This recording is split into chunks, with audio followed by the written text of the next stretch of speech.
లేఖనాలు చదువుకుందాం. యెషయా గ్రంథము 6వ అధ్యాయము 1 నుంచి 7వ వచనం వరకు ఒక చదివి వినిపించండి. మత్తయి సువార్త 2వ అధ్యాయము 1 నుండి 8వ వచనం వరకు ఒక చదివి వినిపించండి. 1వ కొరింథీయులకు రాసిన పత్రిక 10వ అధ్యాయము 1 నుండి 7వ వచనం వరకు ఒకరు చదివి వినిపించండి.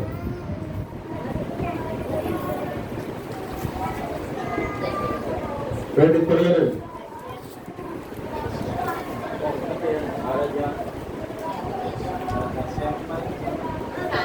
61వ అధ్యాయం మొదటి నుండి 7వ వచనం వరకు.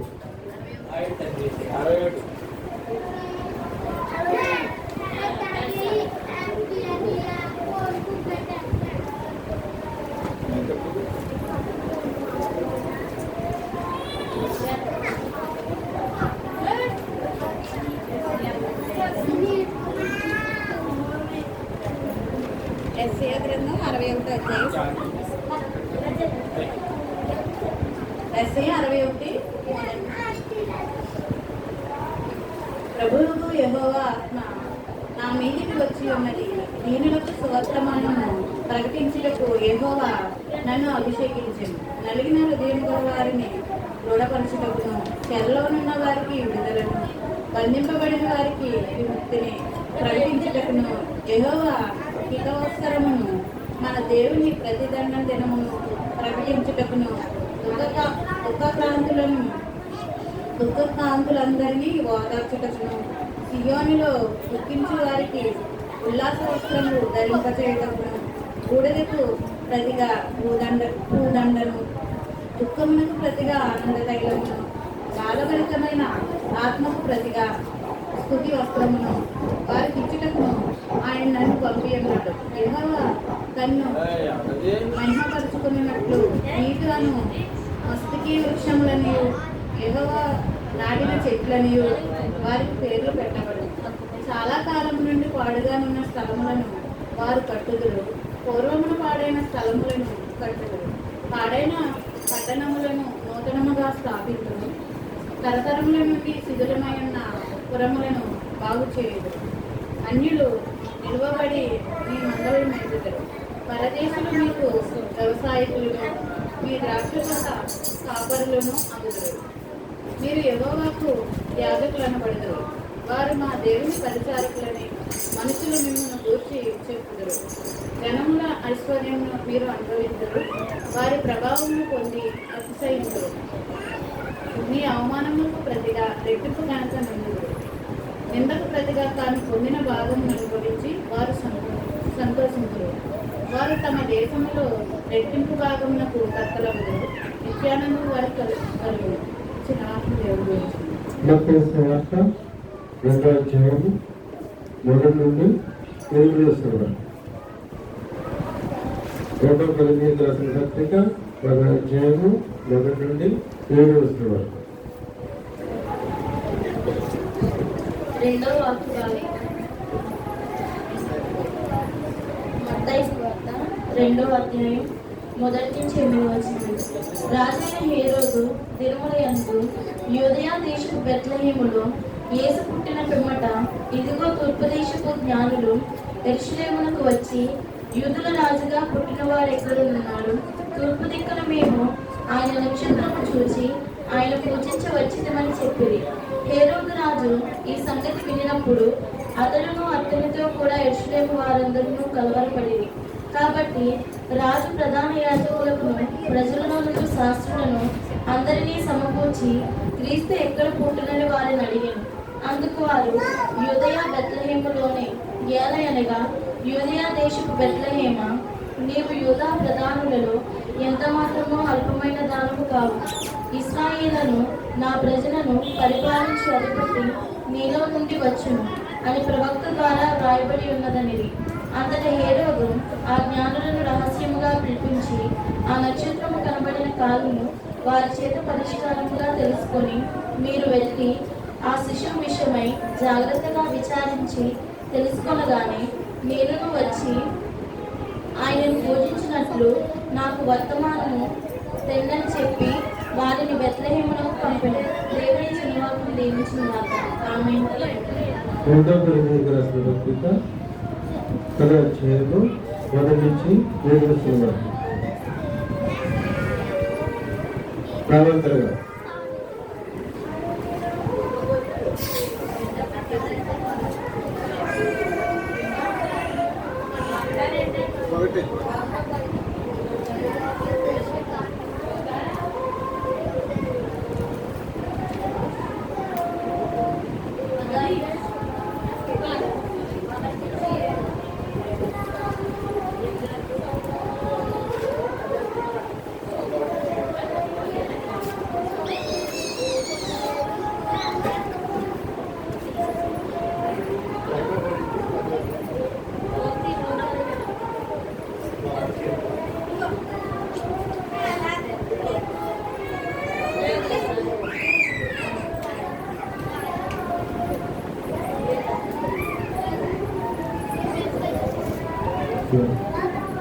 ఒకటో పేరుకి 10వ అధ్యాయం 1 సహోదరులారా, ఈ సంగతి మీకు తెలియబడుకుంటే నాకు ఇష్టం లేదు. అదేదనగా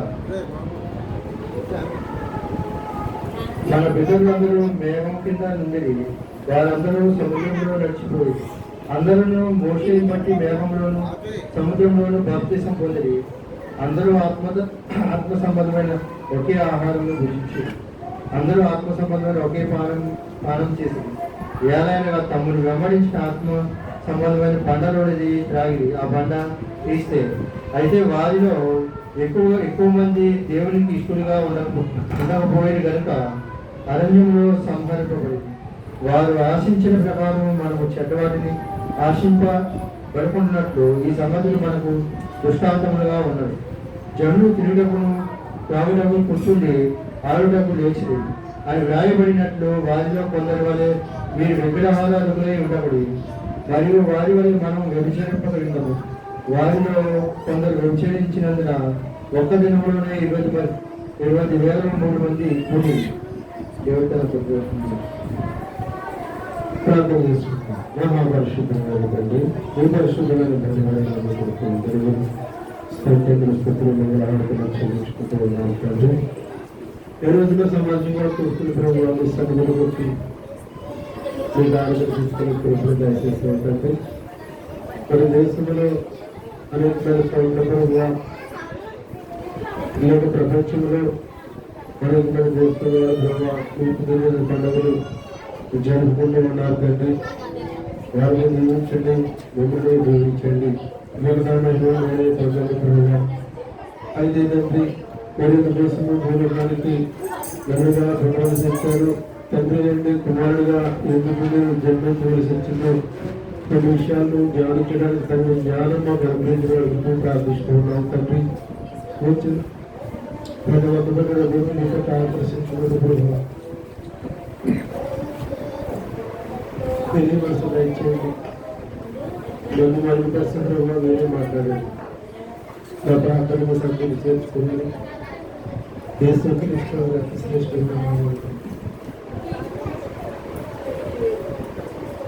ప్రార్థిస్తున్నాను. బాగుంటాయి.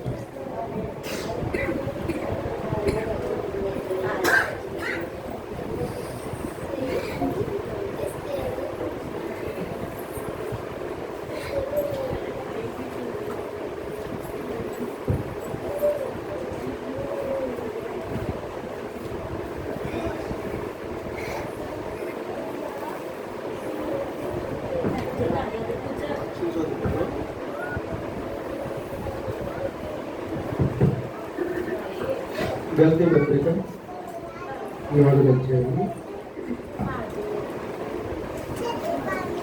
4వ వచనం.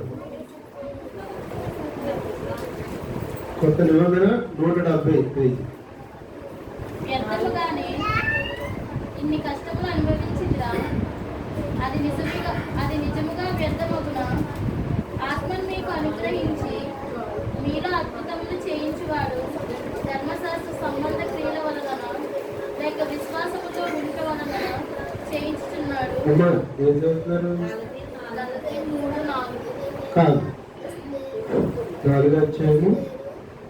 3:4 అయితే కాలం పరిపూర్ణమైనప్పుడు దేవుడు తన కుమారుని పంపను. ఆయన స్త్రీయందు పుట్టి మనలను దత్త పుత్రులము కావాలనని ధర్మశాస్త్రముకు లోబడిన వారిని విమోచించుటకై ధర్మశాస్త్రముకు లోబడిన వాడాయి.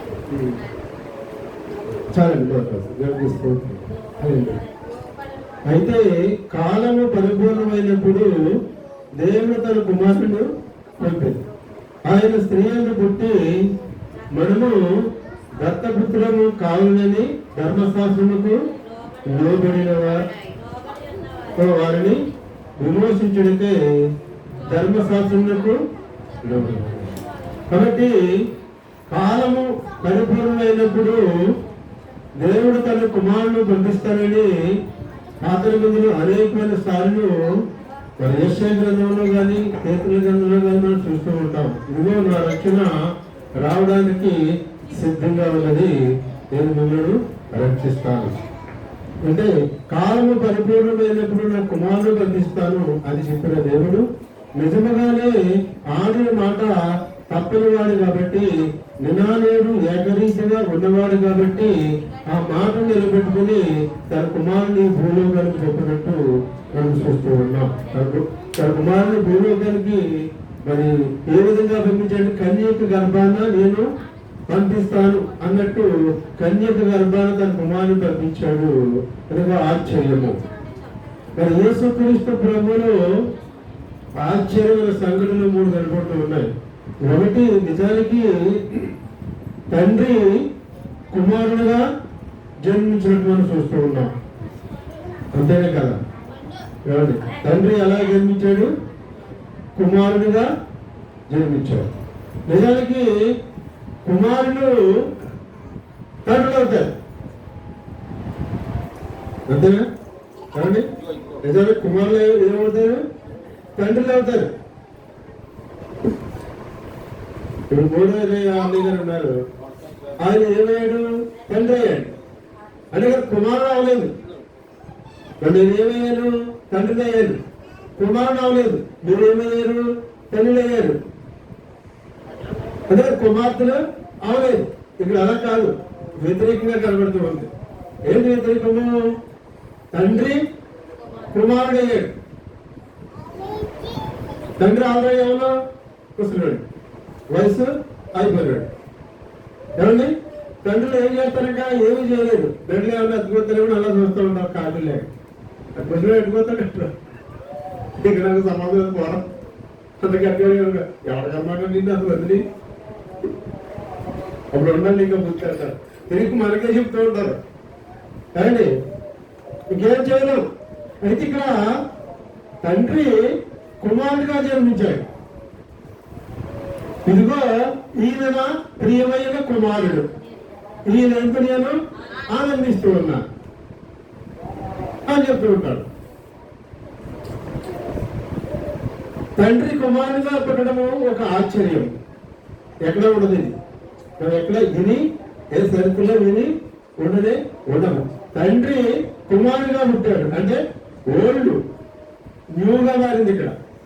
అంటే ఓల్డ్ పాత నిబంధన అక్కడ ఆగింది, కొత్త నిబంధన ఇక్కడికి వచ్చింది. అంటే దేవుడికి మరణం అనేది లేదు. అంటే ఆయన రాసిన ధర్మశాస్త్రానికి మరణము లేదు. ధర్మశాస్త్రాన్ని రాసిన వాడు ఉండగా ధర్మశాస్త్రం కొట్టివేయబడదు. తండ్రి కుమారుడిగా జన్మించడము ఒక ఆశ్చర్యంగా కనబడుతూ ఉంది. రెండోది ఏంటనగా ఆయన ఎలా జన్మించాడైనా కాబట్టి 5 సార్లు ఉంటున్నాం క్రిస్మస్ స్పెషల్ కాదు. ఎలా జన్మించాడైనా?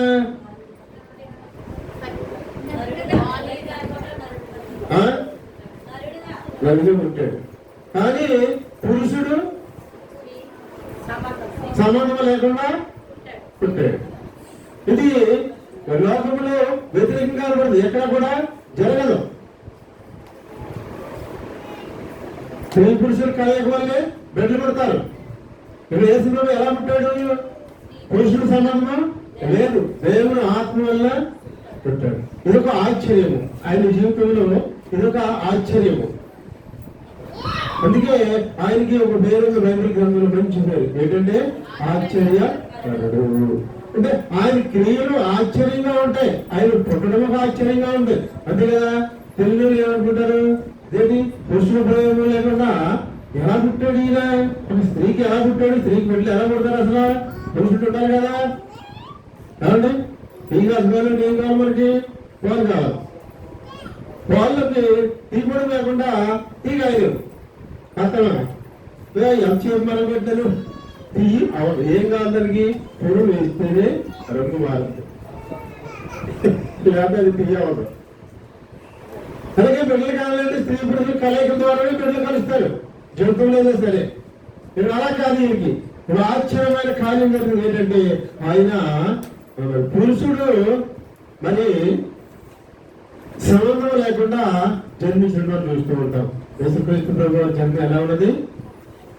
పరిశుద్ధమైన జన్మగా కనబడుతున్నది. మొదటికి వెళ్తే తండ్రి ఏమైందంటే కుమారుడిగా జన్మించినట్టు మనం చూస్తూ ఉంటాం. ఈయన ఎలా కుమారుడిగా జన్మించాడు లేఖనాలు రాస్తుంది. ఎస్ఐ గ్రంథంలో 9వ అధ్యాయం తీయండి. 3వ వచనం. ఎలాగనగా మనకు శిశువు పుట్టును, మనకు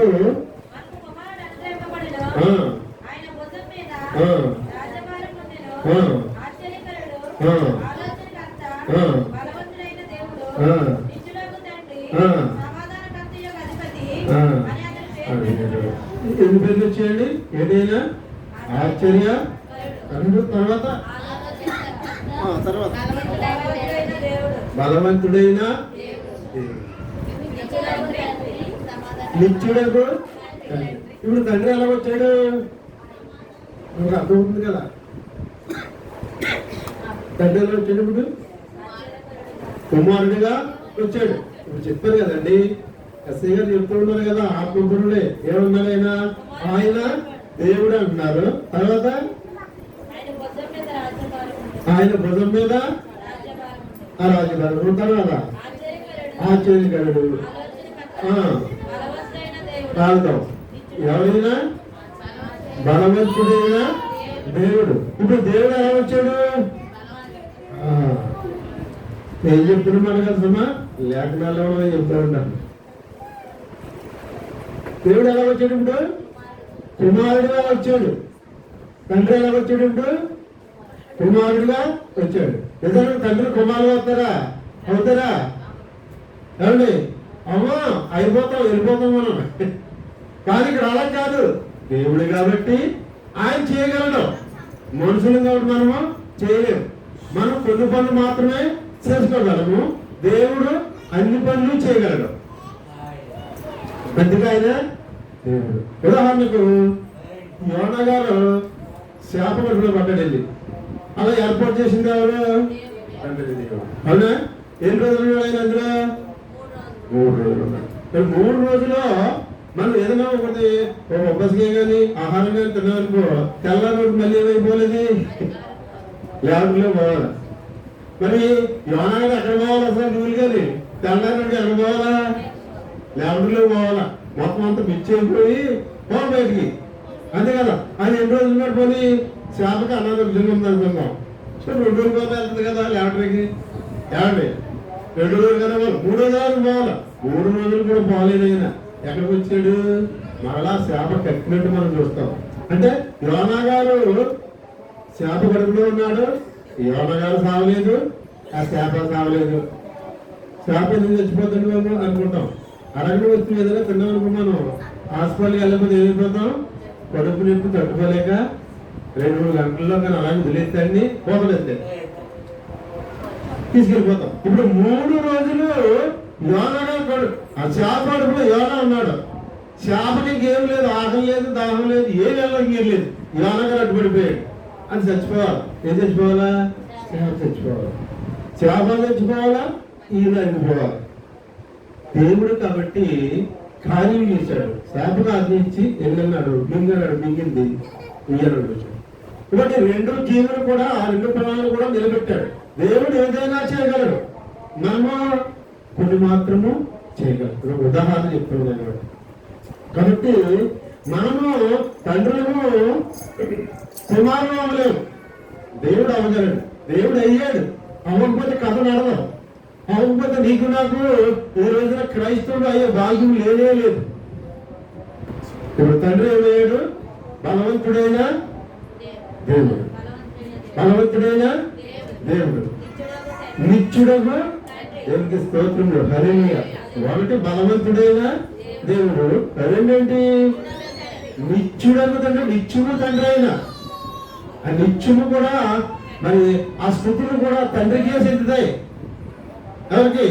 యెహోవా తండ్రికే చెందుతాయి. యెహోవా తండ్రికే చెందాలి. నిత్యుడకు తండ్రి, నిత్యుడు తండ్రి అయిన తర్వాత ఆయన దేవుడు సమాధానకర్త. ఇవన్నీ మనం చదువుకున్నాం. రెండు కూడా మనం బాగా అర్థం చేసుకోవాలి. ఆయన దేవుడై ఉన్నాడు, రెండేమై ఉన్నాడు? నిత్యుడకు తండ్రి అన్నాడు. ఆయన మనం ప్రార్థన చేస్తే ఆయనకి వెళ్తాయి. ఎక్కడికి వెళ్తాయి? చేసేటప్పుడు మనం ఏమంటాం? కుమారుడు వచ్చాడు కాబట్టి ఆ కుమారుడు పెట్టుకుంటాం అక్కడ.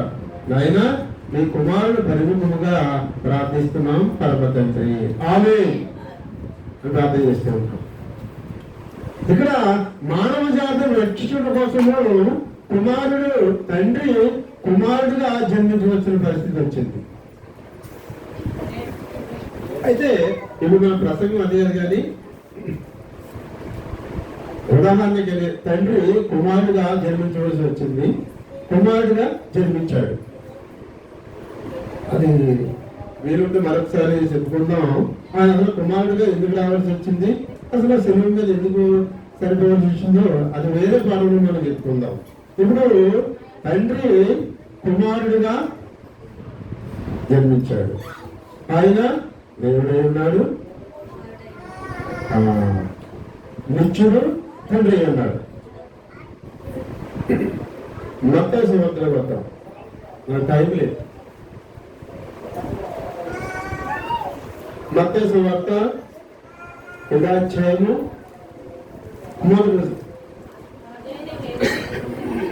రాజైన హేరోదు జెరుసలేములో యూదా దేశపు బెత్లెహేములో యేసు పుట్టిన పిమ్మట ఇదిగో తూర్పు దేశపు జ్ఞానులు యెరూషలేమునకు వచ్చి, యూదుల రాజుగా పుట్టినవాడు ఎక్కడున్నాడు? తూర్పు దిక్కున మేము ఆయన నక్షత్రమును చూసి ఆయన పూజింప వచ్చిందని చెప్పి హేరోదు రాజు మొదటి వచనం చదవమ్మా. రాజైన హేరోదు దినములందు యూదా దేశపు బెత్లెహేములో యేసు పుట్టిన పిమ్మట ఇదిగో తూర్పు దేశపు జ్ఞానులు యెరూషలేమునకు వచ్చి, యూదుల రాజుగా పుట్టినవాడు ఎక్కడున్నాడు? తూర్పు దిక్కున మేము ఆయన నక్షత్రం చూసి ఆయన పూజింప వచ్చిందని చెప్పి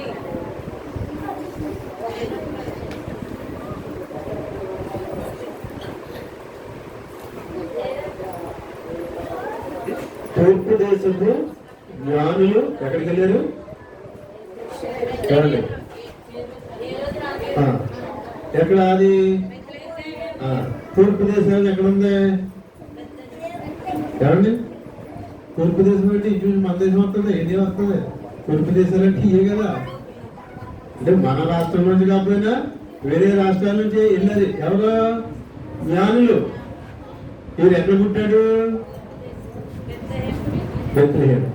అంటే పాలస్తీనా దేశంలో ఈయన పుట్టాడు, ఇజ్రాయెల్ దేశంలో ఈయన పుట్టాడు. జ్ఞానులు ఎక్కడి నుంచి వెళ్ళారు? తూర్పు దేశం. అంటే మన దేశం నుంచి, లేదా మన దేశంలో ఏదో రాష్ట్రం, మన రాష్ట్రం నుంచి వెళ్ళారు, మన దేశం వస్తుంది. ఏమండి ఇప్పుడు అక్కడికి ఇక్కడికి ఎంత దూరం ఉంటుంది అమ్మా? అరే సుకన్య, మీ ఎవరన్నా పుట్టే గంటకి ఏమవుతారు మీకు? వెళ్ళాలి అక్కలు కదా. మీ అక్కలు వెళ్ళి దేశం ఎన్ని వేల కిలోమీటర్లు ఉంటుంది? వేల మీద ఉంటుంది, అంతే కదా, వందల మీద కాదు. ఇప్పుడు మన దేశానికి, పాలస్తీనా దేశానికైనా, అమెరికాకైనా, ఏ దేశానికైనా వేల కిలోమీటర్లు ఉంటుంది, అంతే కదా, వందలు కాదు.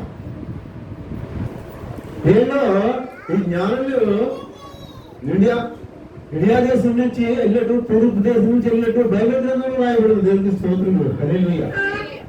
దీన్ని బట్టి మనం ఆలోచన చేస్తే దేవుడు సర్వలోకంలో మానవులు అందరూ కూడా రక్షించడానికి రక్షకుడుగా పుట్టాడని మనం అర్థం చేసుకోవచ్చు. మీరు పుట్టింది ఎక్కడ అండి? ఎక్కడ చెప్పాలి అందరూ? బెత్లెహేము. అంటే పాలస్తీనా దేశంలో పుట్టాడు ఈయన. ఇక్కడ తెలుసుకున్న వాళ్ళు ఎవరా? తూర్పు దేశపు అంటే మన దేశంలో ఉన్న జ్ఞానులు ఆయన పుట్టాడని తెలుసుకున్నారు. ఎలా తెలుసుకోవాలి వీళ్ళు అంటే లేఖనాలు మనకు చెప్తూ ఉంటాయి. 2వ వచనం చదవండి. యూదుల రాజుగా పుట్టినవాడు ఎక్కడున్నాడు? తూర్పు దిక్కున మేము ఆయన నక్షత్రం చూసి ఆయన పూజింప వచ్చిందని చెప్పి చూసారా? యూదుల రాజుగా పుట్టినవాడు ఎక్కడున్నాడు అంటే మీ దేశంలోనే పుడతాడని మాకు తెలుసు.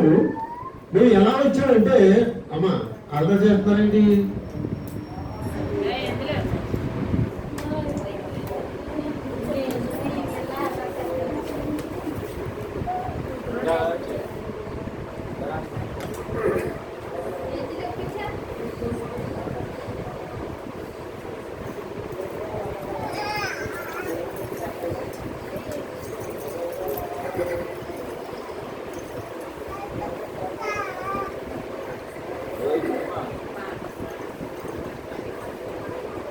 కాబట్టి ఈయన పుట్టింది ఎక్కడ అనుకున్నాం? పాలస్తీనా దేశంలో పుట్టారు. వీళ్ళు ఎక్కడి నుంచి వెళ్ళారు? మన దేశం నుంచి వెళ్ళారు. పాలస్తీనా దేశంలో పుట్టాడు కాబట్టి, ఇజ్రాయెల్ దేశంలో పుట్టాడు కాబట్టి, ఇజ్రాయెల్కి అనేకమైన సార్లు దేవుడు చెప్తూ ఉన్నాడు, ఇదిగో మిమ్మల్ని నేను రక్షిస్తాను, రక్షకుడు వస్తాడు, మీ బ్రతుకులు స్థిరమవుతాయి. నిజానికి వాళ్ళకి తెలియాలి రక్షకుడు పుట్టాడని, వాళ్ళకి తెలియలేదు. ఎవరో తెలిసింది ఇక్కడ? తూర్పు దేశపు జ్ఞానులకు అనగా మన దేశంలో ఉన్న జ్ఞానులకు తెలిసింది. అంటే అయిన వాళ్ళు దూరం అయ్యారు, కాని వాళ్ళు దగ్గర అయ్యారు. తెలిసారా? ఎనభై లేదా? అయిన వాళ్ళు పట్టించుకోరండి. ఎవరో వస్తుంటే లోపలికి తీసుకెళ్ళి కోసి పెట్టేస్తా ఉంటారండి. మేమంటే అసలైన వాళ్ళు. ఇప్పుడు అసలైన వాళ్ళు ఎవరో? యూదులు. అసలు యూదులకి తెలియాలి ఆ రక్షకుడు కొడతాడని, వాళ్ళు పబ్లిసిటీ చేయాలి. పబ్లిసిటీ చేసింది అడిగింది ఎవరికి తెలిసింది? ఇక్కడ మన దేశపు జ్ఞానులకి తెలిసింది. ఎలా తెలిసింది మన దేశపు జ్ఞానులకి? నక్షత్రం చూసి. ఎక్కడ పుట్టింది నక్షత్రం? తూర్పు దేశంలో ఆకాశంలో నక్షత్రం పుట్టిందంట. ఈ జ్ఞానులు నక్షత్రం చూశారంట. జ్ఞానులకి ఇదే పని. పరిశోధించే వాళ్ళకి ఏమేమి జరుగుతున్నాయో వింతలోని పరీక్షిస్తూ ఉంటారు. వాళ్ళు చూసినప్పుడు ఒక నక్షత్రం ఎక్స్ట్రాగా వచ్చింది ఆకాశంలో, వాళ్ళకి అర్థమైపోయింది ఆటోమేటిక్ గా. ఇటువంటి నక్షత్రాలు ఎప్పుడు పడతాయంటే, లోకములో మహానుభావులు అనేవాళ్ళు పుట్టినప్పుడు, లోకాన్ని ఉద్ధరించే వాళ్ళు పుట్టినప్పుడు, ప్రజలకు మేలు చేసిన వాళ్ళు పుట్టినప్పుడు, మహానుభావులు అనేవాళ్ళు పుట్టినప్పుడు వింతలు జరుగుతూ ఉంటాయి. ఎందుకంటే అన్ని నక్షత్రాలు బాగానే ఉన్నాయి, కొత్తగా నక్షత్రం వచ్చింది. ఆ నక్షత్రాన్ని చూసి వీళ్ళు చిత్తాలు తెలియజేశారు. చిత్తాలు తెలిగితే అర్థమైంది, ఈయన గొప్ప వ్యక్తి, ఈయన లోక రక్షకుడు, ఈయన వల్ల లోకంలో ఉన్న వారందరూ కూడా మేలు జరుగుద్ది అని గ్రంథంలో రాసింది. ఇప్పుడు వెంటనే మొదలెట్టారన్నమాట, ఈయనే లోక రక్షకుడు. అక్కడ ఎంత జరిగింది, నేను వెళ్ళాలని ఎంత మొదలెట్టారు. ఎక్కడి నుంచి ఎక్కడికి వెళ్ళారు వీళ్ళు? ఇండియా తూర్పు దేశం నుంచి, తూర్పు దిక్కు నుండి ఎక్కడికి వెళ్ళారు? పాలస్తీనా దేశం వెళ్ళినట్టు మనం చూస్తుంటాం. వేల కిలోమీటర్లు వెళ్ళారు. ఎలా వెళ్ళగలిగారు మనం ఒకసారి ఆలోచించేద్దాం. ఏ రోజుల్లో అయితే హెలికాప్టర్లు, విమానాలు ఉంది. అప్పుడు కూడా ఇవి ఉంది. ఏమి ఒడ్ల మీద అలాగే కొట్టున్నాయండి. ఒడ్లు సముద్రం దాటాలి వెళ్ళి అక్కడ ఉందా? నడిచేళ్ళకి ఎక్కడికి వెళ్తాం? సముద్రంలో ఎట్టొస్తాయి. అక్కడ కంట్రీస్కి వెళ్ళాలని సముద్రం అర్థం ఉంటాయి. ఒడ్లు కూడా అందులో వెళ్ళాం. అర్థమవుతుందా? అప్పుడు బోట్లు ఉన్నాయి, అంటే లాంచ్ లాంటివి ఉన్నాయి, కానీ సంవత్సరాలు పట్టిస్తాయంట. అయితే ఒంట్ల మీద వెళ్ళినట్టు మనం చూస్తూ ఉంటాం గ్రంథంలో. అంటే ఈ పశువులకి కూడా సంబంధించిన పడవలు ఉన్నాయేమో, అన్ని దేశం పోయడం వల్ల సముద్రం దాటి వెళ్ళాలి. ఏదైతే మొత్తం మీద ఎప్పుడు వెళ్ళారు వీళ్ళు? 2 years. 10 సంవత్సరాలకి వెళ్ళారు. 2 సంవత్సరాలకి లోకములో ఒక మంచి వ్యక్తి పుడతాడు, లోకాన్ని రక్షిస్తాడు, ఈయన ఎలా ఉంటాడో చూద్దాం అని వెళ్ళాడు. వాళ్ళకి ఎంత ఇంట్రెస్ట్ ఉందో లెక్కేయండి. 2 సంవత్సరాలు ఎక్కడ తిన్నారో, ఎక్కడ పడుకున్నారో ఏమండి? మరి ప్రయాణ సౌకర్యం లేదు, బట్టలు లేవు, ఏమీ లేవు. ఎలా వెళ్ళారు అనేది మనకి అర్థం అవుతాం. కానీ వెళ్ళలేదు గ్రంథంలో రాయలు. 2 సంవత్సరాలు ప్రయాణం చేసి వెళ్ళారంట. 2 గంటలు మనం ఆలయంలో కూర్చుంటే ఉండలేరు. వచ్చి ఆడ అలా చెప్పుకుంటూ ఉంటాడు.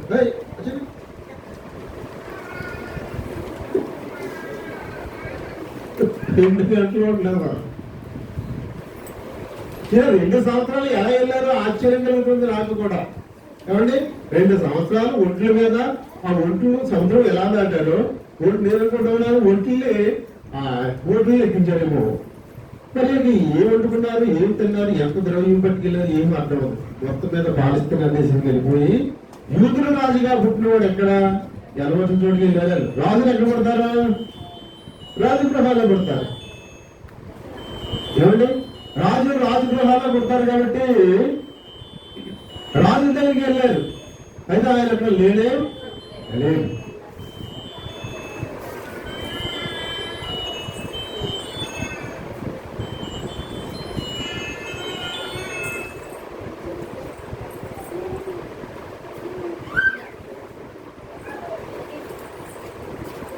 అక్కడ లేనే లేడు. అయితే ఆయన ఏదో కథంగా చెప్పినట్టు నేను కూడా వచ్చి పూజిస్తానని చెప్పినట్టు మనం లేఖనాల్లో మనం చూస్తూ ఉంటాం.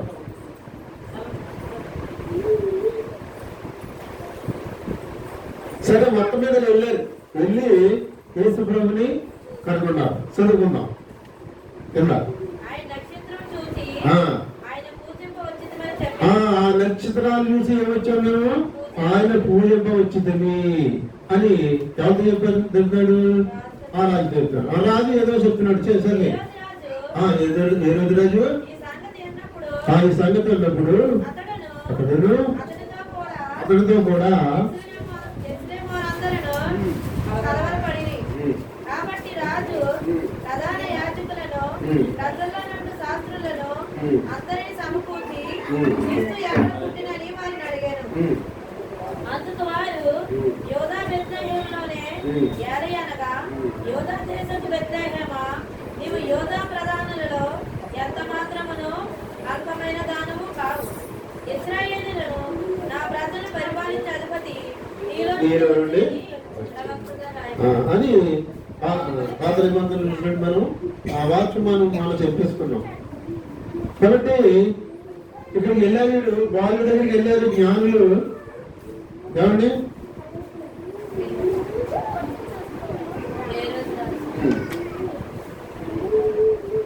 కానుకలు పట్టుకెళ్తారు, చూద్దాం.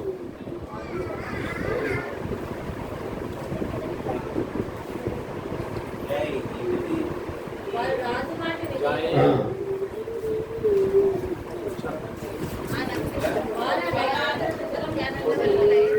పదకొండో చూసామండి. 11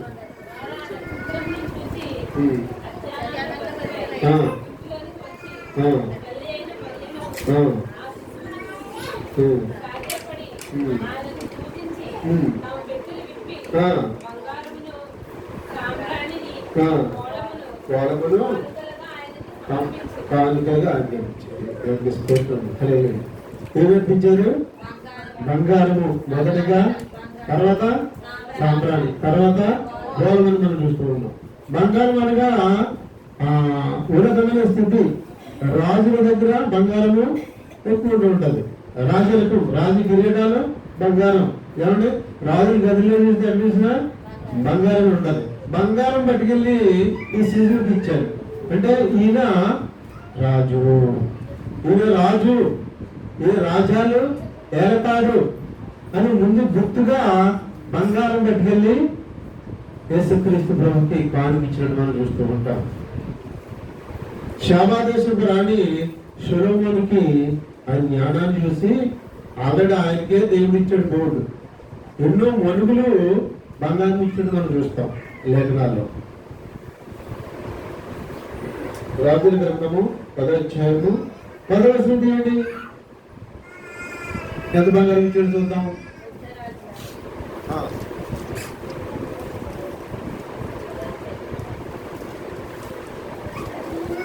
మరియు ఆమె రాజునకు 240 మణుగుల బంగారమును బహుస్తారమైన రత్నములను ఇచ్చారు.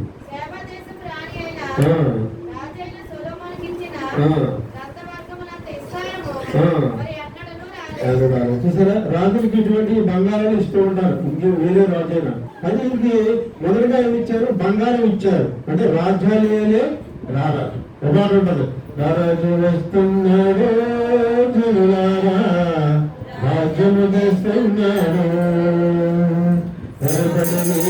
రండి ప్రియులారా, రమణి చేరండి, రాజు వస్తున్నాడు జనులారా, రండి.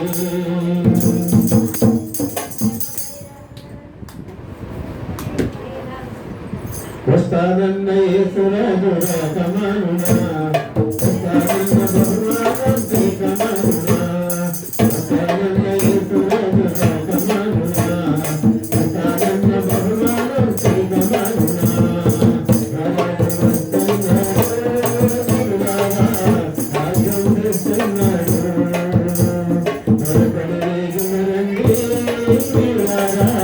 ప్రభుని చెంతరండి. రారాజు కాబట్టి ఏం తెచ్చారు? ఫస్ట్ ని బంగారం తెచ్చారు. ఇప్పుడు యేసుక్రీస్తు ప్రభు వారు రెండో రాకల్లో ఆయనే వెళ్తాడు. ప్రపంచ దేశములన్నీ కూడా ఆయనే వెళ్తాడు.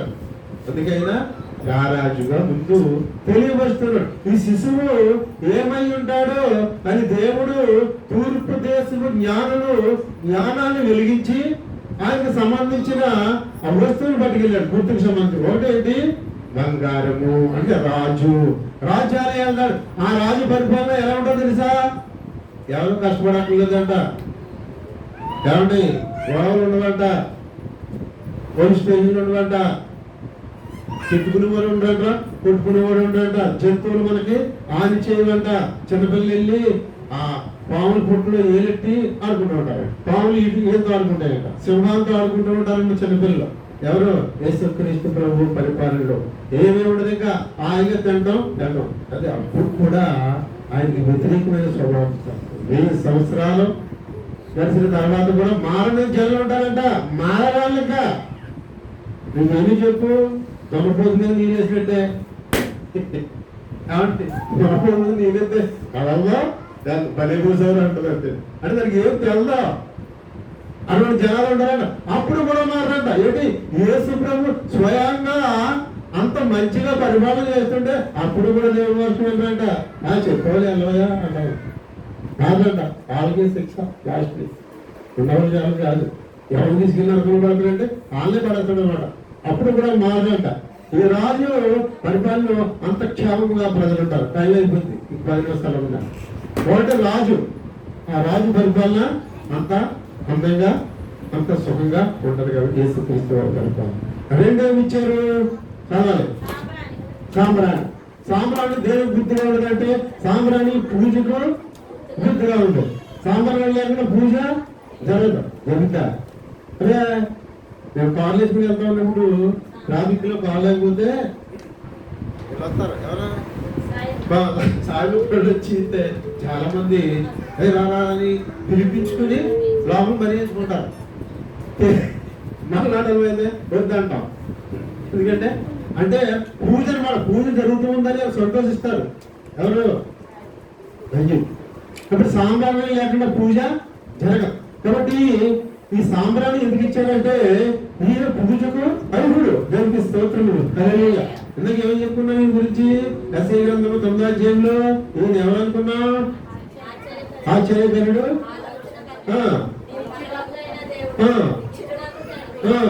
నిత్యుడగు తండ్రి. తర్వాత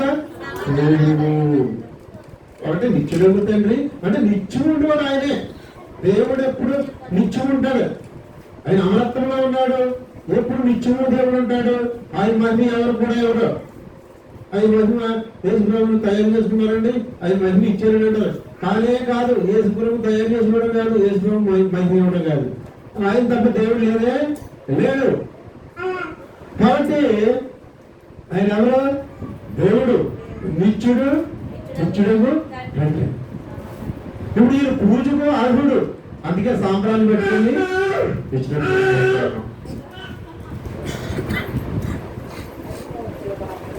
టైం 5 నిమిషాలు అవుతాయి. ఒకటి ఏం చెప్పుకున్నాం? ఈయన రాజు. రెండు ఏం చెప్పుకున్నాం? ఈయన పూజకు అర్హుడు అనగా దేవుడు. 3 ఏమిచ్చారు అమ్మా? గ్రంథం ఏమి తల్లి? చదువు లేని వాళ్ళకి పూసేస్తారా?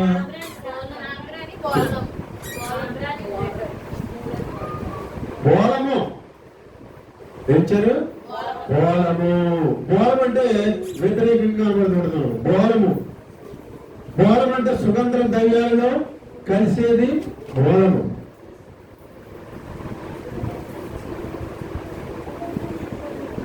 ఈ బోధన గురించి కూడా ఇక్కడ రాశారు. మనం చూద్దాం. యోహాను సువార్త 11వ అధ్యాయము 39 చదవండి. ముగించుకుందాం మనం. మొదట రాత్రి వేళ ఆయన యొద్దకు వచ్చిన నికోదేము కూడా గోళంతో కలిపిన ఒకరు ప్రమాణమే 150 సేర్ల ఎత్తు తెచ్చాడు. అంతటా వారు యేసు దేవుడిని ఎత్తుకొని వచ్చి యూదుల పాతిపెట్టు మర్యాద చెప్పున ఆ సుగంధ ద్రవ్యములు పూసి నానబెట్టనిచుండిరి. చాలు. ఏం చేశారు? బోళము ఎందులో కలిపారు?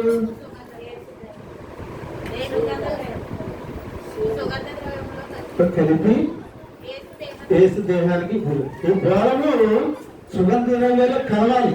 కలిస్తేనే పరిపూర్ణమైన సుగంధ ద్రవ్యాలుగా అవి మారుతాయి. అవి దేహానికి ఏ దేహానికి పూసారని ఎట్లే యేసు దేహానికి పూసారు.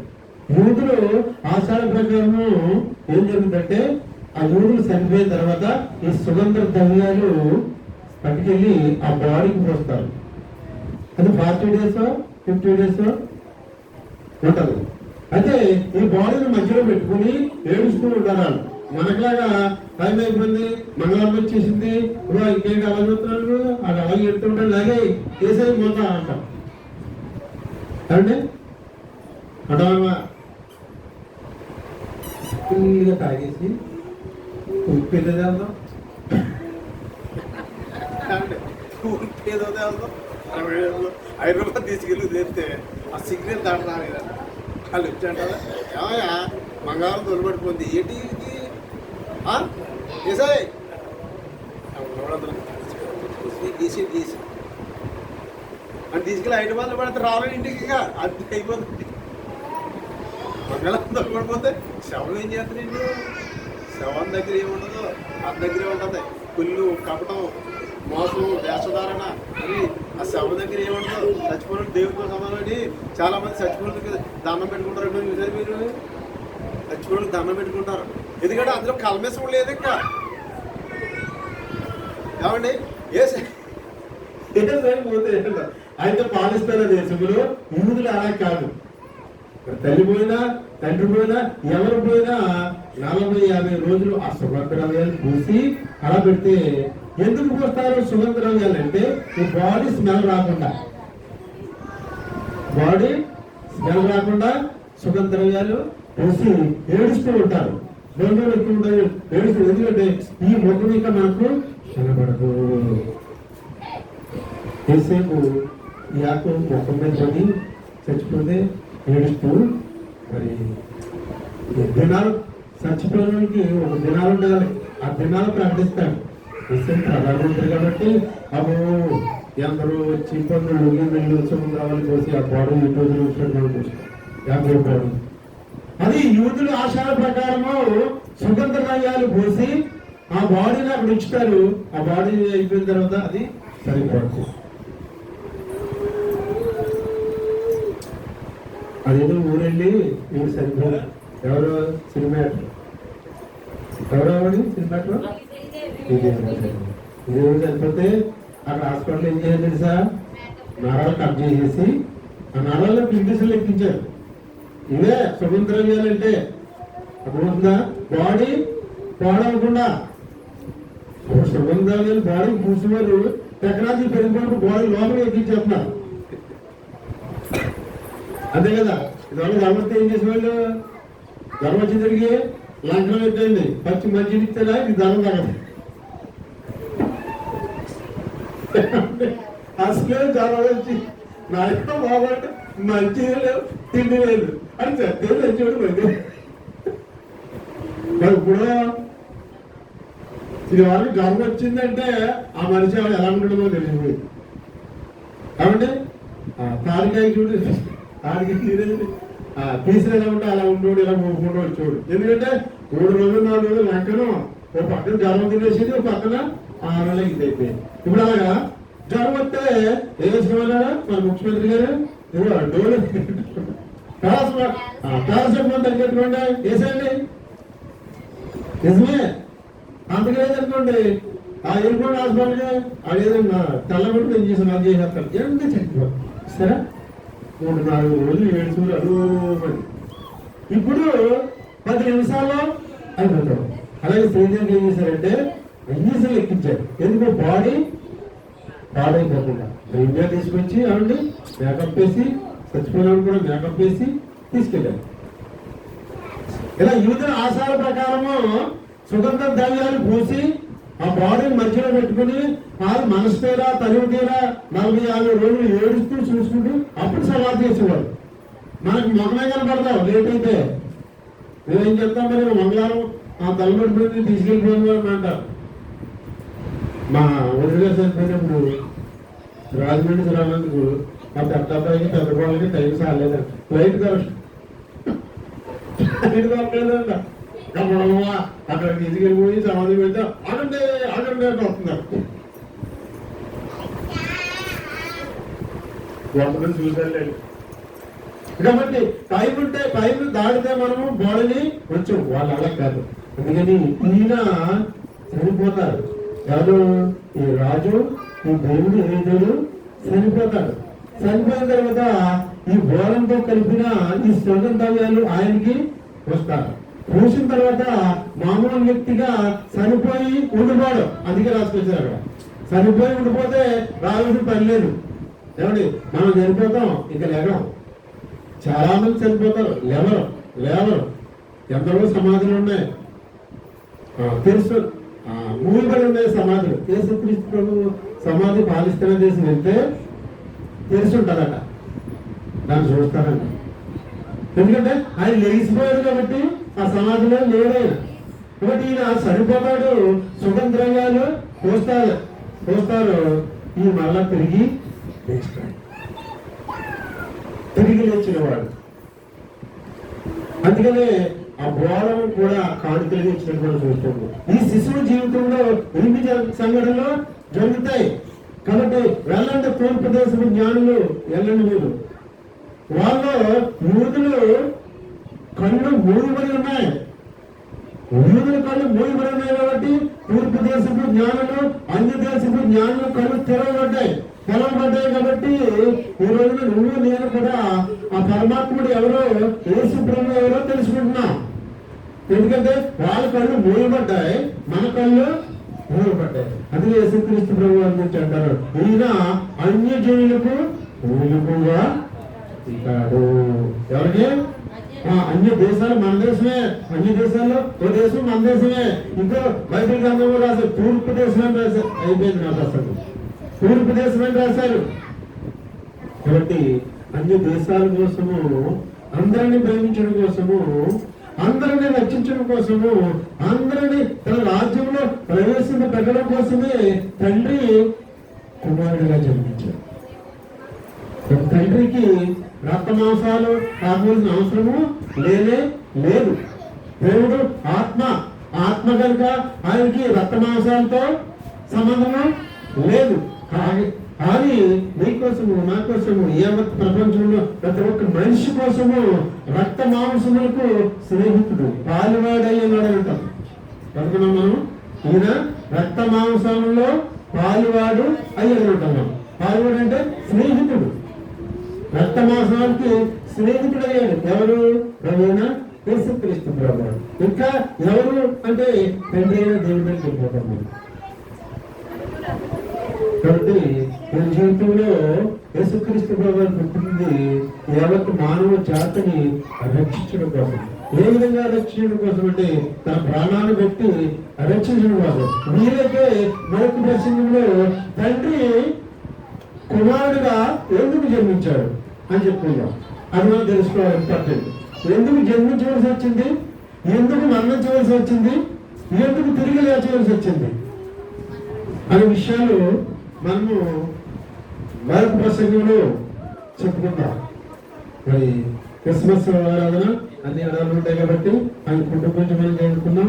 అది ఎక్కడ పుట్టాడు, ఎక్కడ పెరిగాడంటే మన దేశ జ్ఞానులు కళ్ళు తెలిసి మన దేశం జ్ఞానులు ఆయన ఫోన్ చేసినట్టు ఉంటాం.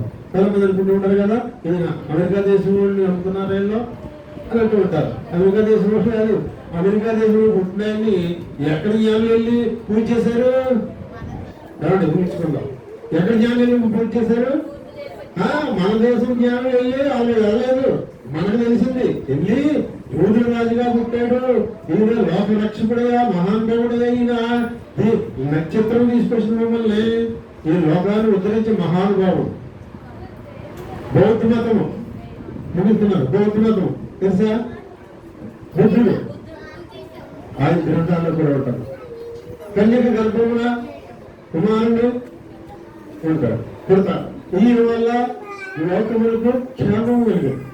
ఏం కలిగి? బౌద్ధ మతం అంటే హిందూ మతం. హిందూ మతంలో కూడా యేసుక్రీస్తు ప్రభువారి గురించి ఉన్నాయి. బౌద్ధుడు ప్రవసనం, బుద్ధుడు ప్రవసనము, యేసుక్రీస్తు ప్రభు. ఆయన ప్రవశించాడు. ఏమని?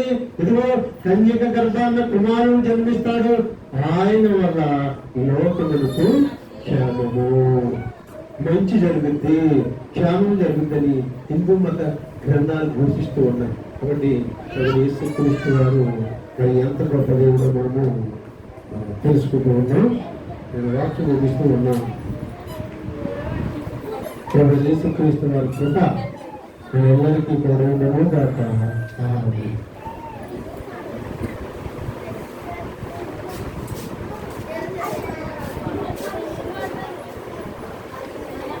దేవస్తోత్రము. హల్లెలూయా, హల్లెలూయా. మరి యేసు గురించి మనం విన్నాము. మరి మిగతా కూడా ఉంది కాబట్టి టైం కావాల్సింది కాబట్టి నెక్స్ట్ రోజు సండే కాబట్టి సండే రోజు చెప్తారు. మరి కుటుంబం అంతా మేము ఈ చర్చకి పెట్టడం కేవలం కుటుంబం అంతా కార్యకర్తలతో పిల్లలతో ఖచ్చితంగా ఉండాలనుకుంటున్నాం. అది మా అమ్మగారు ఆశనం. మరి స్టార్టింగ్ అవ్వడం ఏ పనికన్నా ముందు ఆదివారం వస్తాయి, అన్ని ఆదివారం వస్తాయి. మరి దేవుని ఈరోజు కృష్ణ సన్నిధానం కూడా మనం ఎంతో మరి ముందుకు రావాలి. చాలా మంది దూరానికి వస్తున్నారు. దేవుని విషయంలో ఎటువంటి ఏమి ఇచ్చుకోకూడదు. దేవుని దగ్గరికి వచ్చినప్పుడు అన్ని విడిచిపెట్టారు, దేవునికి నివాళులు అర్పించారు. కాబట్టి దేవుడు ఈరోజు ఏమన్నా ఏం పెడుతున్నారు? చూస్తున్నాడు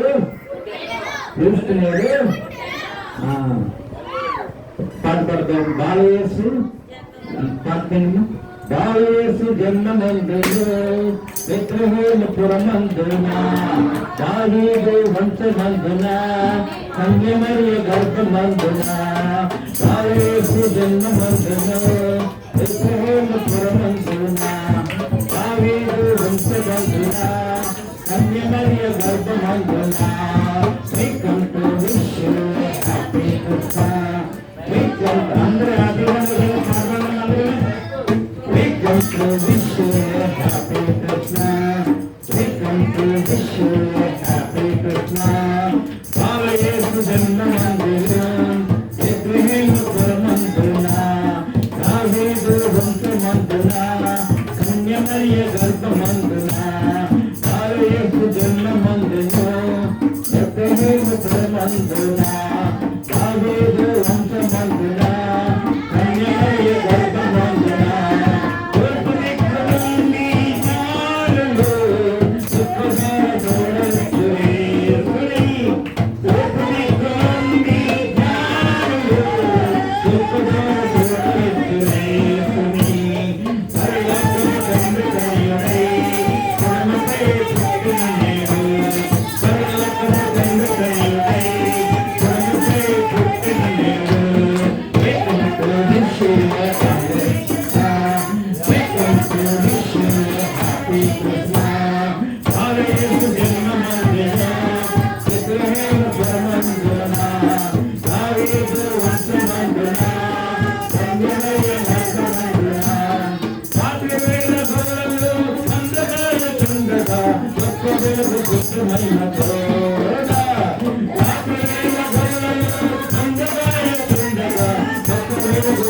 Thank you.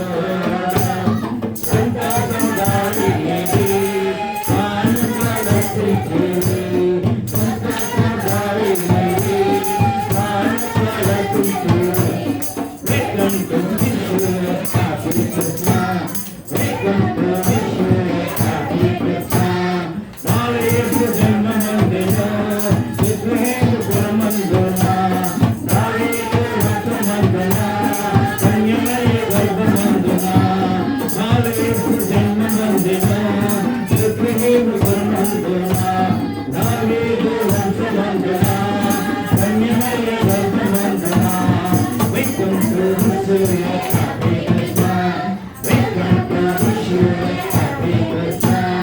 Welcome to Missouri, happy Christmas. Happy Christmas. Happy Christmas.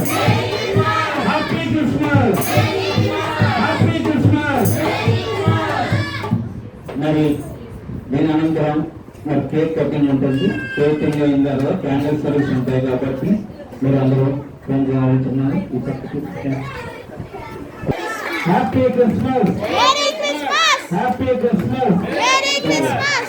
Happy Christmas. Merry Christmas! Happy Christmas. Merry Christmas! నాకు తీసుకోండి. Happy Christmas. Merry Christmas! Happy Christmas. Merry Christmas! Happy Christmas. Merry Christmas! Happy Christmas. Merry Christmas! Merry Christmas. Happy Christmas! Merry Christmas. Happy Christmas! Okay cake cut చేస్తారు. ఇంకా కలిపి మూడు రోజులు చేస్తున్నారు. Right. Happy Christmas. Merry Christmas! Merry Christmas. Happy Christmas! Happy Christmas. Merry Christmas!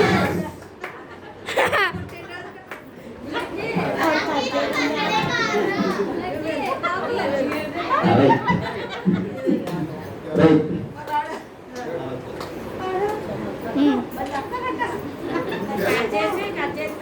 తర్వాత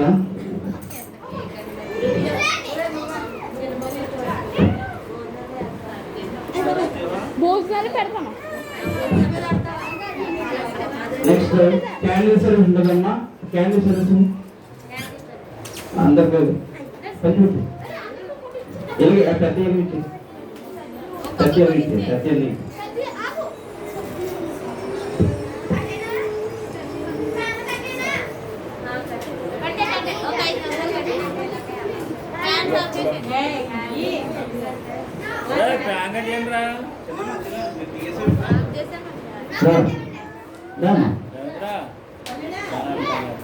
నువ్వు తెక్కూడదు ఇంకా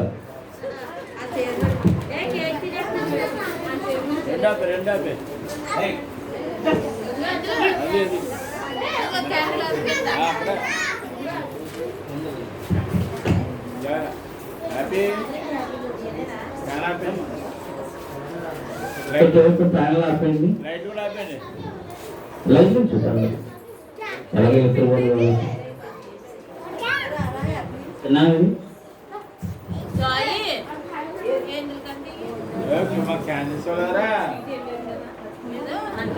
canal చూడు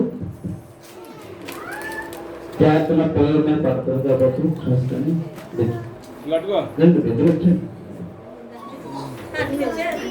ప్రార్థన చేసి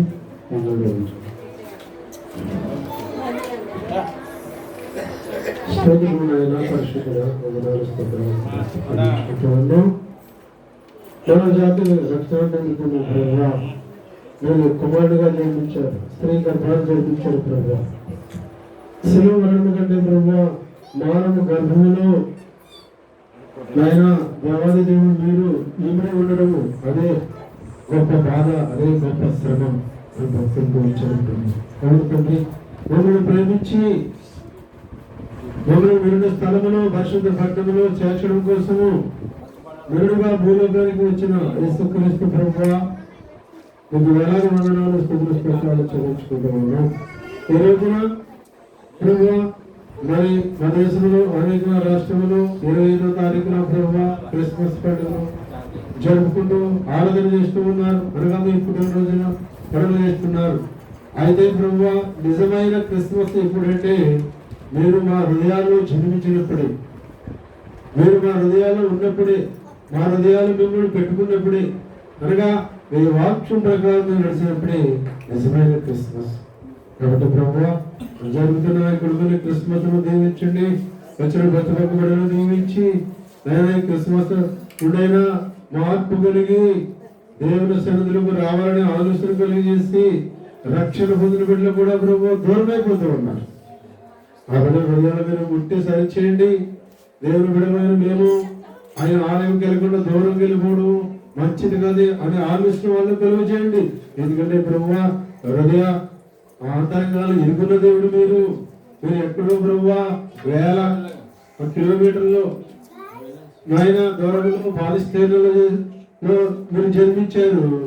తూర్పు దిక్కున మా దేశంలో జ్ఞానాన్ని వెలిగించి ఉన్నాడు ప్రభువా. మా జ్ఞానులను మీ వద్దకు పూజించడానికి రప్పించుకున్నారు తండ్రి.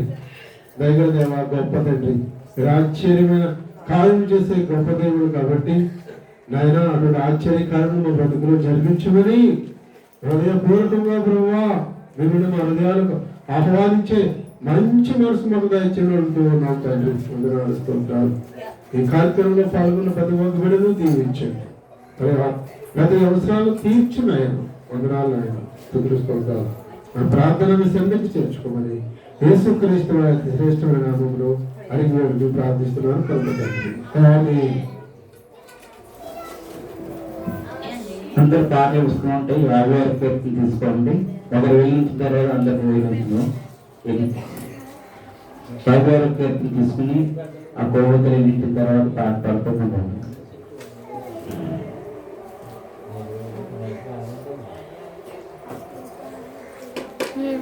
మనం ఇప్పుడు వెలుగుతున్న కొవ్వొత్తి వేళ మనం దానిలో ప్రకాశించాలి, తేజ వెళ్ళాలి. అంటే మన హృదయాలను ఒక్కొక్కరు చిన్నప్పుడు చూసుకోండి. ఒకసారి మీరు పడుకోలేదు ఒక గల చూడండి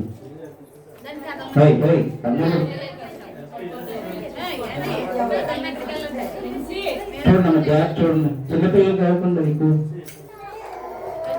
50 పాట పాడదాం.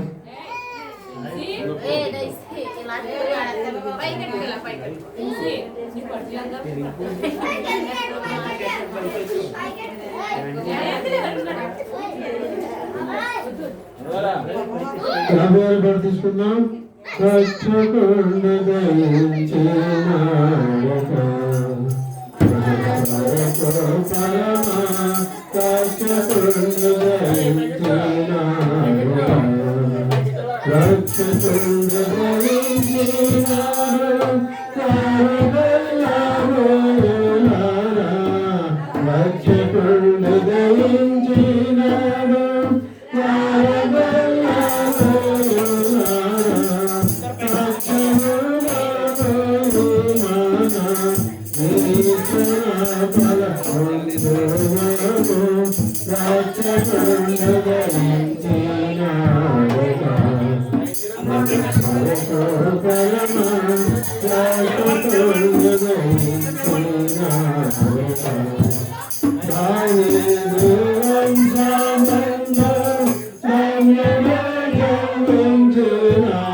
బల్లాలు పలికటలు ఆనవాలు చేతు కొరకు మనసు బల్లాలు పలి ఆనవాలు చేతు కొరకు అనుమతించి మనకు క్రీస్తు నందరికి నిలిపినారు రక్షకుడు దయించినారట మన కొరకు పరమ రక్షకుడు దయించినారట రక్షకుడు దయించినారు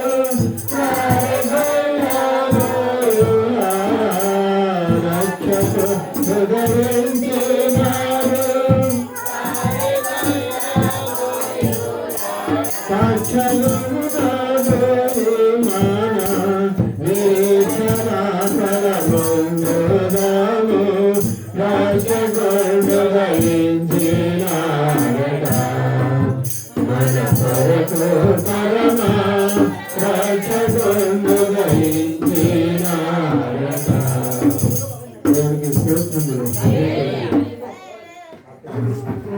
అలాగే కూర్చోండమ్మా, కూర్చోండి.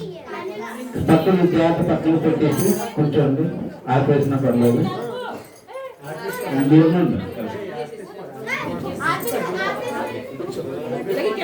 జాత పిల్లలకు డిస్టర్బ్ కెమెరా పెట్టండి.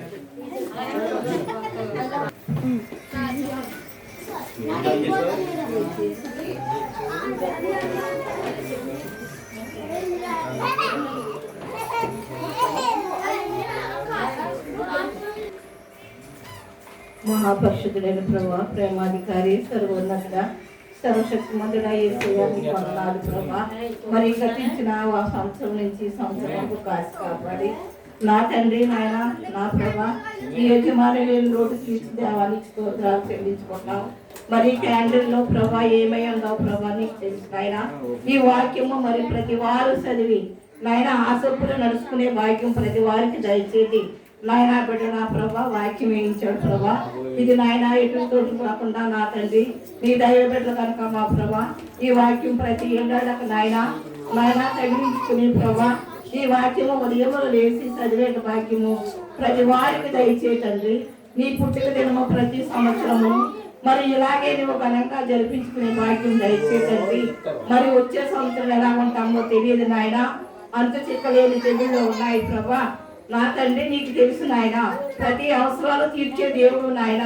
నిన్ను నమ్ముకున్న బిడ్డలకి మేలు చేసి మహిమను పొందాలి అయా. ఈ పుట్టిక దినములు ఘనంగా జరిపించుకునే మహాభాగ్యము బెత్లెహేము బాలుడా యేసయ్య నీకు వందనాలు చెల్లించుకుంటూ నీతిమంతుడు పరిశుద్ధుడు మా కొరకు పెండ్లి కుమారుగా తరగారాయన యేసయ్య పరిశుద్ధ నామములో అతి మిక్కిలి బతిమలాడి వేడుకలు ప్రార్థిస్తున్నాను పరమ తండ్రి. ఆమేన్.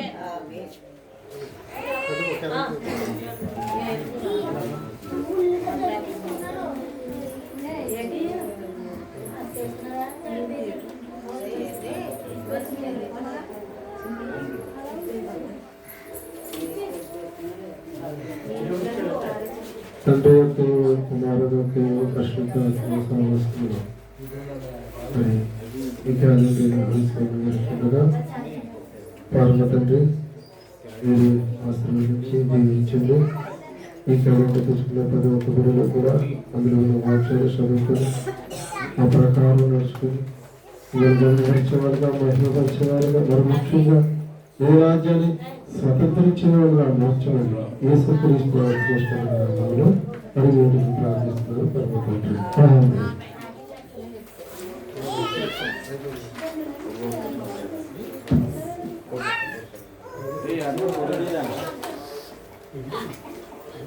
ఆనంద సంతోషములు వారి తలల మీద నిత్యానందము ఉండదు. వారు ఆనంద సంతోషములు గలవారే వచ్చేసారు. దుఃఖము నిట్టూర్పులు వెళ్ళిపోవు. యెషయా 35వ అధ్యాయము 10వ వచనం.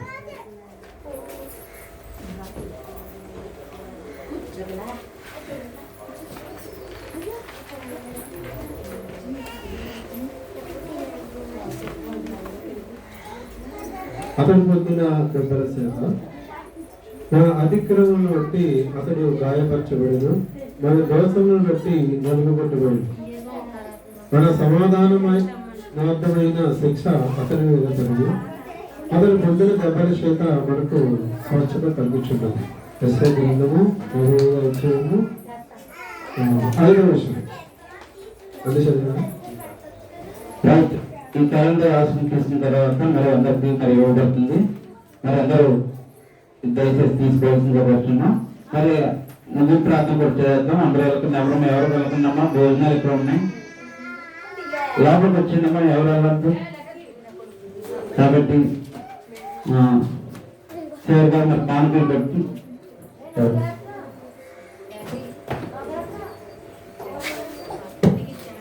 కానుకలు పెడతాం. కానుకలు పెట్టిన తర్వాత ముందు ప్రార్థన చేద్దాం. కానుకలు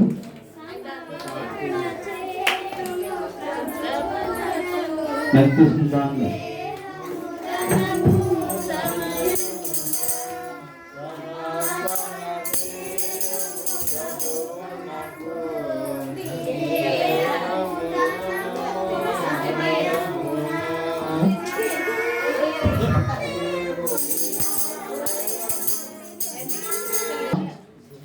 మరి క్రిస్మస్ నిమిత్తము రత్నం గారు 500 రూపాయలు కానుక ఇచ్చిన్నారు, మరియు బియ్యము అతిథులు కొట్టిస్తున్నారు. కాబట్టి దేవుడు మరి ఆవిడ ఆరోగ్యం తీర్చిందాక మరి చాలా మంది ఆవిడ చాలా ఈ మధ్యలో అనారోగ్యంగా ఉంటున్నారు. వారి గురించి కూడా ప్రార్థనలో జ్ఞాపకం చేసుకుందాం. అలాగే మత రాంబాబు 200 రూపాయలు ఇచ్చినారు. బొంగ కామేశ్వరరావు గారు, కామేశ్వరమ్మ గారు 100 రూపాయలు ఇచ్చినారు. మత సూర్యనారాయణ గారు 100 రూపాయలు ఇచ్చినారు. మరి మత చంద్రప్రసాద్ గారు 300 రూపాయలు ఇచ్చినారు. దేవుడి కానుకలు దీవించిన తర్వాత మరి ఎత్తబడిన కానుకలు కూడా మరి దేవుడు నిరంతరంగా దీవించిన ద్వారా ప్రార్థన చేసి అందరూ ఏకమిచ్చిన నిర్దేశంగా మరి మోకరించేది ప్రార్థన చేద్దాం. మరి ఎవరు బొంగ నవరత్నం గారు, మరి నవరత్నం గారా?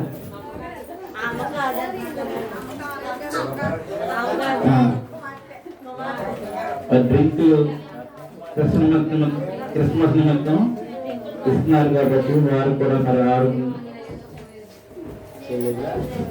వారి చెల్లి గురించి మరియు వారి గురించి ప్రార్థన చేయమన్నారు. మరి వారి చెల్లికి మరి పెళ్లి చేద్దాం అనుకుంటున్నారు కాబట్టి మనం ప్రార్థనా స్థితిలో జ్ఞాపకం చేసుకుందాం.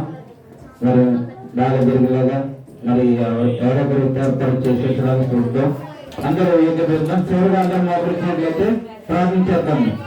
అందరూ మోకరించండమ్మా, అందరూ మోకరించాలి.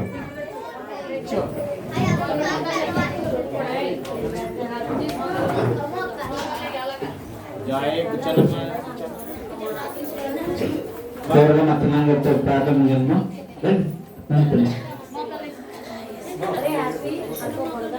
మరి మా అత్తయ్య గారు కూడా మరి టైంలో ఏమి అన్నారు, దైవ సంవత్సరం ఏమి అన్నారు కాబట్టి వారు కూడా జ్ఞాపకం చేసుకుందాం. మరి ప్రార్థన వసతులు కూడా జ్ఞాపకం చేసుకున్న వారు సకాలంలో మళ్ళీ సాయంత్రం వచ్చేలాగా ప్రార్థన చేస్తాం. ప్రార్థన చేసుకుందాం. మహాపరిశుద్ధుడా, మీ పరిశుద్ధమైన ఘనమైన నామానికి వందనాలు తండ్రి, స్తోత్రాలు. పరలోక పరిశుద్ధులు దోతలు మీకు స్థుతులు చెల్లించుచున్నవా, మా స్థుతులు కూడా మీరు అందుకుంటున్నారు ప్రభువా. ధన్యవాదమైన స్తోత్రాలు తండ్రి.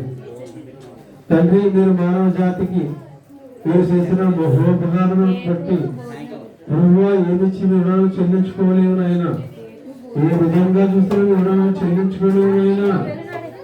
దండకపోయిన దేవదర్దులు మమ్మల్ని బయటకు లేవనెత్తిన దేవా, దేవుని బిడ్డలను మార్చివేసిన తండ్రి, ఎన్ని కోట్లు ఇచ్చిన ప్రభువా దేవుని బిడ్డని వినిపించిన అర్హత లేదు. మాకు ఉచితంగా దయచేసాం నాయన. మీ బిడ్డలు కూడా చెప్పుకునే వాక్యం మాకు ఇచ్చావు తండ్రి.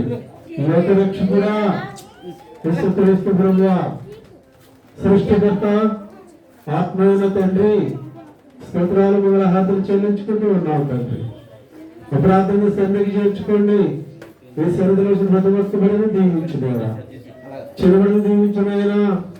ఉద్యోగస్తులు ఉన్నారు, వ్యాపారస్తులు ఉన్నారు, వారి ప్రయాణంలో వారి పనుల్లో జయమును అనుగ్రహించండి. జయశివుడా జయమును అనుగ్రహించండి. అంతేకాదు యేసుక్రీస్తు ప్రభువారు నమ్ముకోవడము భూమిలో ఉన్న వాటి కోసమే కాదు, కానీ ఆ లోకరాజ్యంలో చేద్దామని ఆశ ముఖ్య ఉద్దేశమైనది. మొదట మీరు దేవుని రాజ్యం వెతకండి, తదుపరి అన్ని స్థానాలు తండ్రి ఈ రాజ్యాన్ని వెతికేవాళ్ళుగా మమ్మల్ని మార్చుదేవా. మేమనుకుంటూ ఉన్నాం తండ్రి ఈ లోకమే సాక్షితమని, మీరంటూ ఉన్నారు ఇది అసాక్షితము. నేను మళ్ళా మీరు తిరిగి రావాలి, నాతో మీతో నేను కలిసి ఉండాలి అని మీరు కోరుకుంటూ ఉన్నారు తండ్రి. వందనాలైనా స్తోత్రాలు చెల్లించుకుంటూ ఉన్నాం. ఎప్పుడైతే ప్రభువా మిమ్మల్ని మా హృదయాల్లోకి పూర్ణ హృదయంతో మిమ్మల్ని ఆహ్వానిస్తామో అప్పుడే నిజమైన క్రిస్మస్. మీరు మాలో జన్మించినప్పుడే నిజమైన. కాబట్టి ప్రభువా మాలో మీరు జన్మించడమేవా మమ్మల్ని నిత్యరాజ్యంలోకి మీరు నాయన తీసుకెళ్ళమని మార్చి అడుగుతూ ఉన్నాం తండ్రి. ఇదిగో రోజు పండుగకు కానుకలు చివరిలో దీవించండి, వారికి సమృద్ధి దయచేయండి. లేకపోతే బ్రహ్మ అబిడమైన డ్రింకులు తెచ్చుకొచ్చిన బిడ్డను దీవించడం. అబిడ బ్రహ్మ బిడ్డ రోజు పండుగలో నేను కూడా దేవుడు బిడ్డను పాలు పంచుకుంటున్నానని డ్రింకులు తీసుకొచ్చి మాకు ఇచ్చింది తండ్రి. అందులో ప్రేమ కనబడుతూ ఉంది, దేవుని ప్రేమ అందులో కనబడుతుంది. వందనాలైనా అబిడను దీవించండి, తన సహోదరుని దీవించండి. ఏ పని నిమిత్తము ఏ పాత సన్నిధికి వచ్చి ఉన్నారు, నువ్వు నడుపుతున్నారు, ఆ పనులు మీరు సఫలపరచు.